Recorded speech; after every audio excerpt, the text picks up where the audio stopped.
चलिए आज बहुत ही बेसिक डिस्कशन मैं आप लोगों के साथ करने जा रहा हूं, meaning of debit and credit.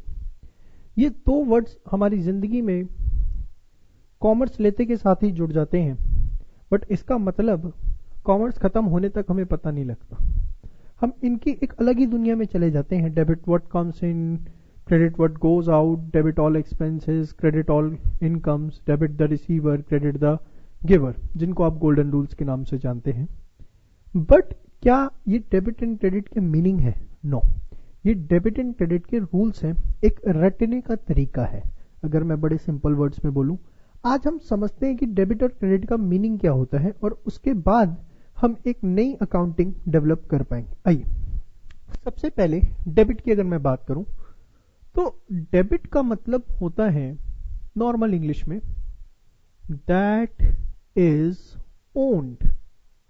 That is owned, जी हां, कोई भी चीज जिस पे आपका अधिकार है, जिस पे आपका राइट है, वो डेबिट है। ये मार्कर, इस पे मेरा राइट है, मैं कहूंगा इस मार्कर पे मेरा डेबिट है। अब आपको सुनने में बड़ा अजीब सा लग सकता है, but this a fact. Debit का मतलब होता है दैट इज ओन्ड, कोई भी चीज जिस पे आपका राइट है वो क्या है? डेबिट। क्रेडिट,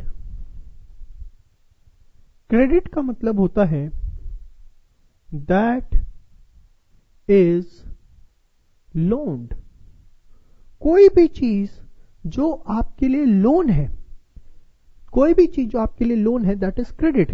मैंने 10,000 का लोन ले रखा है, या मैं कहूं मैंने 10,000 का क्रेडिट ले रखा है, एक ही बात है। तो डेबिट इज कोई भी चीज जिसपे आपका राइट है, क्रेडिट कोई भी चीज जो आपके लिए एक तरह से लोन है। अब इससे अकाउंटिंग हमारी कैसे डेवलप होती है, वन बाय वन हम उसकी बात करेंगे। ध्यान से सुनिए। आपने एक कॉन्सेप्ट सुना होगा, सेपरेट एंटिटी कॉन्सेप्ट। नहीं सुना कोई दिक्कत नहीं है, मेरे साथ सुनिए, जिसे आप बिजनेस एंटिटी कॉन्सेप्ट भी कहते हैं। क्या होता है सेपरेट एंटिटी कॉन्सेप्ट? कि business and owner of the business दोनों एक नहीं है। बिजनेस अलग है और ओनर अलग है।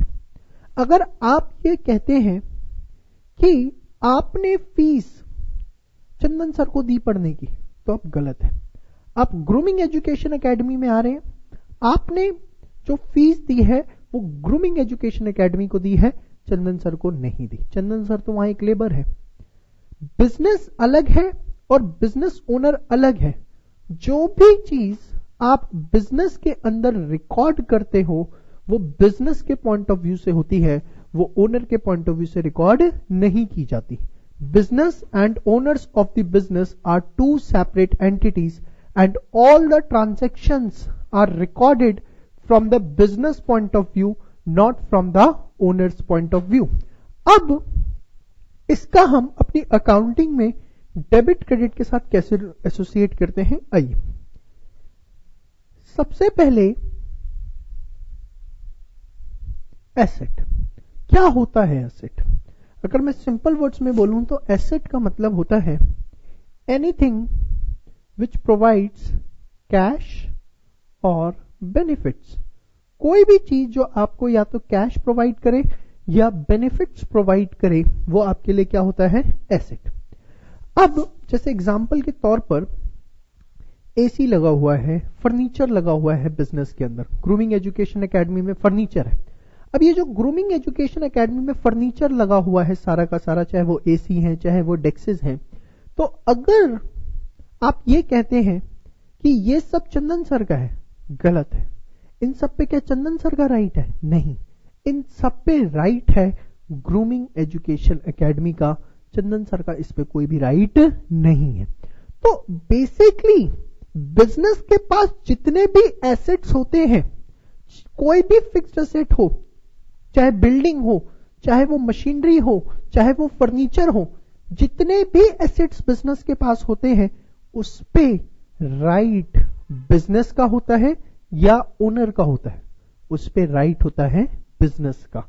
और मैंने भी आपको बताया, जिस भी चीज पर बिजनेस का राइट होगा, जिस भी चीज पर बिजनेस का राइट होगा, बिजनेस उस चीज को अपने बुक्स में क्या करेगा, डेबिट करेगा, क्योंकि डेबिट का मतलब क्या होता है, दैट इज ओन्ड। तो बेसिकली आप खुद बताओ, एसेट्स जो हैं वो क्या होंगे बुक्स में, वो क्या होंगे, डेबिट होंगे। क्यों? क्योंकि एसेट्स पर बिजनेस का क्या होता है, राइट होता है। सेकंड, अगर हम बात करें लायबिलिटी की, भाई लायबिलिटी जो होती है, मतलब क्या होता है लायबिलिटी का, बड़े सिंपल वर्ड्स में अगर मैं बोलूं तो लायबिलिटी का मतलब होता है अमाउंट पेबल। वो अमाउंट जो मुझे पे करना है या बिजनेस को, बिजनेस को, वो अमाउंट जो आपके बिजनेस को पे करना है, वो आपके बिजनेस की क्या है, लायबिलिटी। सपोज रिलायंस है, आप क्या बोलोगे, अगर मैं कहूं रिलायंस कंपनी पे 10,000 करोड़ का लोन चल रहा है, तो वो लोन रिलायंस ने ले रखा है या मुकेश अंबानी ने ले रखा है? वो लोन ले रखा है रिलायंस ने, बिजनेस का लोन है, मुकेश अंबानी का लोन नहीं। चलिए सब कुछ छोड़िए, अभी आपने विजय माल्या सुना होगा, विजय माल्या केस, 10,000 करोड़ के आसपास की उनकी लायबिलिटी थी, तो वो लोन किसका है, विजय माल्या का या उनकी कंपनी किंगफिशर का? किंगफिशर का लोन है, वो विजय माल्या का लोन नहीं है। तो बेसिकली जो लायबिलिटी होती है वो ओनर की नहीं होती है, वो किसकी होती है, बिजनेस की। अगर मैं अपनी एकेडमी को आगे बढ़ाने के लिए 1 करोड़ रुपए का लोन बैंक से सैंक्शन करवाता हूं, तो वो लोन क्या मैंने लिया? नहीं, अकाउंट्स कहता है वो लोन किसने लिया, बिजनेस ने लिया, वो लोन बिजनेस का है। तो liability is the amount payable by whom, amount payable by here refers to business, by business. So basically जो लायबिलिटी है उसको हम अपनी बुक्स ऑफ अकाउंट्स में, मैंने क्या बताया, दैट इज लोन्ड, वो एक तरह से लोन है, तो हम उसे क्या करेंगे, अपनी बुक्स में क्रेडिट करेंगे। तो आपने 2 चीजें मेरे साथ समझ ली हैं अभी तक, एसेट्स एंड लायबिलिटीज। आगे बढ़ाते हैं अपनी डिस्कशन। Third word, expense. ध्यान से सुनिए, देखिए जो भी बिजनेस एक्सपेंस कर रहे हैं, जैसे एग्जांपल देता हूं, आपने अपने बिजनेस में स्टाफ रखा हुआ है, तो उस स्टाफ को सैलरी आप दे रहे हो या आपका बिजनेस दे रहा है? बिजनेस दे रहा है। अब एक बात बताओ, आपने एक दिन स्टाफ को बोला कि यार घर पे ना मेड नहीं आई है, जाके थोड़ी सी हेल्प करवा दो, क्या वो स्टाफ कर देगा? नहीं करेगा, मना कर देगा। क्या कहेगा, सर मुझे यहां पे काम के लिए रखा गया, आपके घर के काम के लिए नहीं रखा गया। अब ऐसा उसने क्यों कहा? He is getting the salary from the business, not from you. तो क्योंकि बिजनेस उसे सैलरी पे कर रहा है, तो उसकी सर्विसेज पर, उस एम्प्लॉय की सर्विसेज पर किसका राइट है? उस एम्प्लॉय की सर्विसेज पर राइट है बिजनेस का, ओनर का राइट नहीं है। और जिस भी चीज पर बिजनेस का राइट होता है, जिस भी चीज पर बिजनेस का राइट होता है, बिजनेस उसे अपनी बुक्स में क्या करता है, डेबिट करता है। तो basically whatever the expenses are incurred by the business, जो भी बिजनेस एक्सपेंसेस इनकर करता है, and the services which the business is getting from such expenses will be debited by the business in the books of accounts, क्योंकि उस पे business का soul right है, owner का उसमें कोई लेना देना नहीं है। So that's why all the expenses are debited, क्योंकि इनसे जो सर्विसेज मिलती हैं उस पे किसका राइट होता है, बिजनेस का। अब हम आते हैं इनकम्स पे। जो इनकम्स होती हैं वो बुक्स ऑफ अकाउंट्स में क्रेडिट होती हैं। क्यों होती हैं? ध्यान से देखिए भाई, ओनर कहता है भाई देख बिजनेस, मैं ओनर हूं और ये सपोज यहां पे बिजनेस जी है, मैं ओनर हूं। मैंने बिजनेस जी को कहा, ध्यान से सुनना, मैंने कहा बिजनेस जी, मैंने आपको 10 लाख रुपए दिए, आप बदले में क्या दे रहे हो? बिजनेस ने कहा बाबूजी 10 लाख रुपए दिए आपने, तो उस 10 लाख से मैं जो भी कमाऊंगा उस पे आप ही का तो अधिकार है। तो मैंने उसको कहा मानता है ना, जो भी उस 10 लाख से कमाएगा उस पे मेरा अधिकार है। बिजनेस ने कहा हाँ बाबूजी मानता हूं। अब जो बिजनेस उस 10 लाख रुपए पे कमाएगा उस पे किसका राइट है? ओनर का। मतलब कमा बिजनेस रहे, बट क्या बिजनेस उस पैसे को अपने पास रख सकता है? नहीं रख सकता। वो जो बिजनेस कमा रहे वो कमाकर सारा का सारा पैसा बिजनेस को वापस करना है ओनर को। वो पैसा कमा तो बिजनेस रहे, बट वो पैसा कमाकर बिजनेस ने वापस करना है किसको? ओनर को। वो ओनर का पैसा है। अरे आपने इतनी अच्छी लाइन पढ़ी हुई है अपनी बिजनेस स्टडीज के अंदर, profit is the reward for risk taking.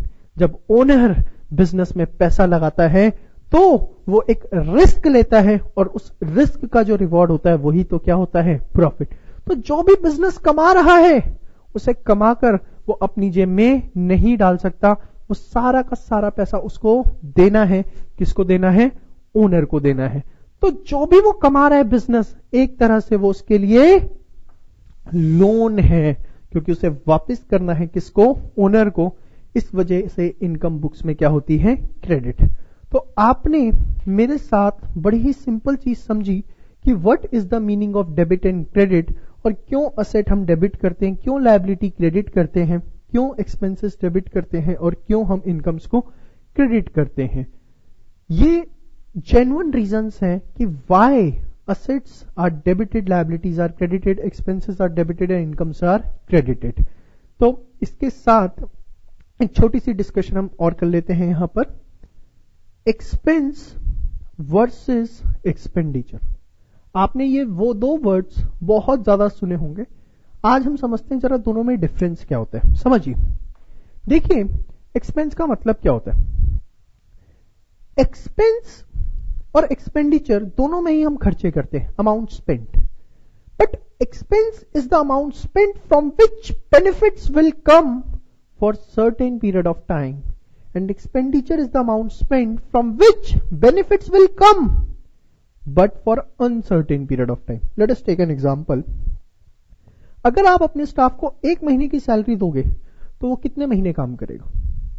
1 महीने। आपने अपने स्टाफ को 6 महीने की सैलरी दी, कितना काम करेगा?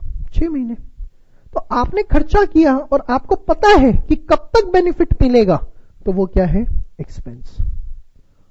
आपने एडवर्टीजमेंट करी, कोई अगर आप एडवर्टीजमेंट करते हो तो कोई सर्टेनिटी है कि उससे बेनिफिट कब तक मिलेगा? कोई सर्टेनिटी नहीं। अब बिल्डिंग परचेज करो, फर्नीचर परचेज करो, एसी परचेज करो, आपको पता है वो कब तक चलेगा? कोई सर्टेनिटी नहीं। तो जब आप ऐसा कोई खर्चा कर रहे हो जिसमें आपको ये नहीं पता कि बेनिफिट कब तक मिलेगा, it will be termed as expenditure. Benefit दोनों में मिलेगा, बट इसमें benefit certain period of time के लिए जो आपको पता है, बट एक्सपेंडिचर में benefit uncertain period of time के लिए है जो आपको नहीं पता।